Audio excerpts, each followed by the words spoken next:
Ça, c'est la diminution des croyants dans les pays développés parce que les gens s'en battent de plus en plus les reins. On peut voir que la proportion des athées est en pleine augmentation. Et en soi, ces données pourraient paraître inutiles. Détrompez-vous, religion égale tradition. Supprimez les anciennes règles imposées et vous verrez apparaître beaucoup plus de penseurs divergents. Au point même qu'aujourd'hui, remettre tout en cause est devenu la norme. Au point même qu'aujourd'hui, on peut apercevoir à la télévision des personnages qui se considèrent comme non-binaires. Est-ce que nos parents nous disent la vérité? Est-ce que le mal existe? Est-ce qu'une meuf doit vraiment devenir une meuf? Bref, beaucoup de questions et c'est pour ça que c'est autant le bordel. Ce bordel qui se retrouve chez la famille. Ça, c'est la diminution du taux d'enfants qui vit avec une famille traditionnelle de 2 parents unis. Et ça, c'est l'augmentation du taux d'enfants qui vit dans une famille de type moderne. C'est-à-dire totalement à la carte, au choix, ou soit 2 parents en remariage, ou soit 2 parents en cohabitation, ou soit un seul parent, ou soit tout simplement 0 parent, vous êtes orphelin. On remarque que plus le pays se développe, plus le phénomène s'accentue pour finalement vivre dans une sorte de partouze géante où tout le monde couche avec tout le monde. Et si on calcule le nombre de partenaires sexuels en moyenne d'un Français et d'une Française, 8 partenaires pour une fille, 11 pour un mec. En soi, vous allez me dire, c'est pas non plus énorme. Oui, mais est-ce que vous imaginez il y a 100 ans? L'entrejambe des meufs, c'est un vrai grenier. Aujourd'hui, il y a tellement plus de possibilités. Génial, je vais pouvoir plus baiser et m'amuser. Ouais, mais non, en fait. Dorénavant, pour un mec, vous avez de moins en moins de chances d'être le meilleur coup d'une fille. Par conséquent, les femmes libérées se focalisent uniquement sur le top 10% des hommes. Et ça veut dire quoi, ça? Ça veut dire que 90% des autres sont bons pour la casse. Finalement, les lois naturelles sont les seules qui ne trompent pas. Des hommes préhistoriques dans une société technologique, des hommes alpha et des hommes bêta. Malheur à vous si vous êtes dans la catégorie bêta, vous êtes condamné à très peu d'affection féminine. En somme, vous êtes les perdants du monde moderne, hyper connecté et compétitif. Mais bon, comme je l'ai expliqué dans la vidéo précédente, au bout d'un moment quand même, le vent tourne. Souvenez-vous de la métaphore de la girouette qui se fige à mesure qu'elle rouille. Au bout d'un moment, le bêta se fait quand même choisir par dépit par une femme qui a de moins en moins de valeur. Et j'en viens à mon disclaimer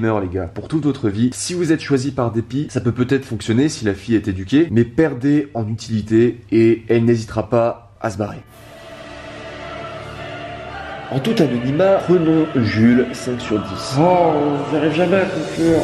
Pas de chance. Il a aujourd'hui 33 ans, il est programmeur, et au beau milieu d'une soirée, Magali.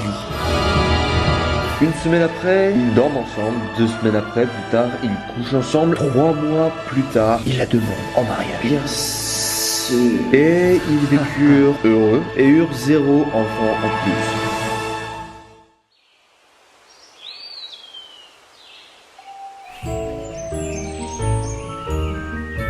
À l'instant T où vous visionnez ce chapitre, 4 ans se sont déjà écoulés.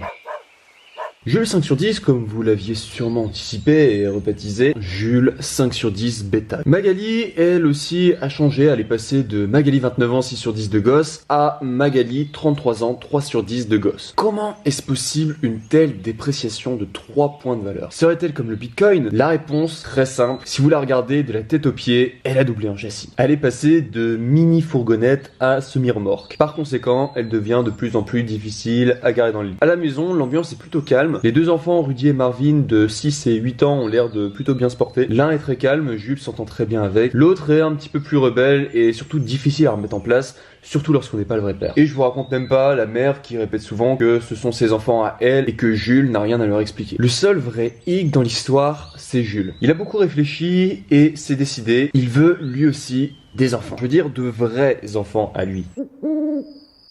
Un beau soir, sa femme est sympa avec lui. Le pauvre qui ne s'était pas vidé les couilles depuis 4 mois qu'elle lui dit « Oh, mon poussin, tu m'excites.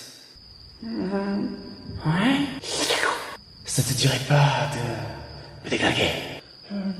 T'es sûr que j'ai le droit? Tu as le droit, mon poussin. Mais à une seule condition, m'acheter le nouveau bijou Victoria's Secret. » Il réfléchit 2 secondes, puis comme il avait peur de perdre cette magnifique opportunité qui n'était pas arrivée depuis 4 mois, il lui répond aussitôt Marché conclu. Tu peux compter sur moi.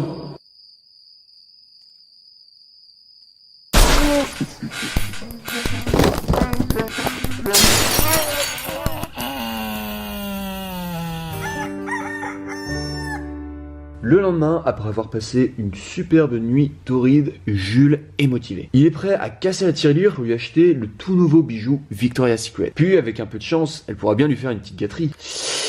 Le soir donc, il retourne voir sa femme au lit. Ça là. Oh, mon poussin, tu gères.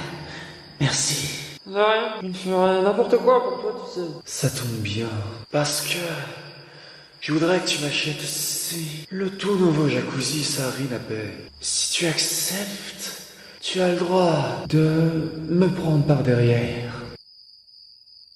Jules hésite, c'est vrai que la proposition était alléchante, mais avait-il suffisamment d'argent? Cependant, comme il avait le barreau dur comme une batte de baseball, il lui rétorque. Ouais, je vais acheter ton nouveau jacuzzi Sarina Bay. Tu peux compter sur moi. Ok, j'ai bien entendu et enregistré tes promesses. Maintenant, nique-moi fort mon trou du cul. J'aime ça.